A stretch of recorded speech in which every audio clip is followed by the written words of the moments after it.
I was raised, or perhaps lowered, in Flint, Michigan. Here's my first home before and after. After, obviously, not so ironically, being condemned. Here, of course, my earliest memories begin, preoccupied as they were by an unnatural interest in Richard Nixon's downfall, perhaps foretelling my later fixation on the tragicomic. Here, too, I learned the pleasures of words, imagination, and the anxiety attacks natural to anyone who somewhat survives the unfathomable chaos known as the American family.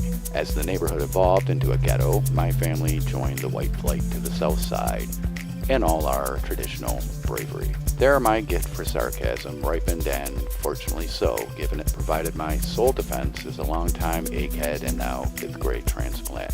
Here too I met my longtime friend Michael Grossclass, much hipper but equally interested in the arts. We shared many a night of multimedia performances, general socializing, and outright debauchery.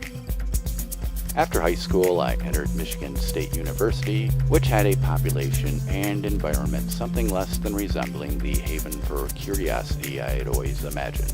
What few memories I have of my freshman year, much less any involving class attendance, include that moment when a professor insisted, quote, "You can pay attention to my political science class before you graduate with your accounting degrees." From there, briefly put, I essentially indulged my creative whims and every other kind of whim, and moved for no real reason to Los Angeles, Washington, D.C., Denver, back to Michigan for 11 years.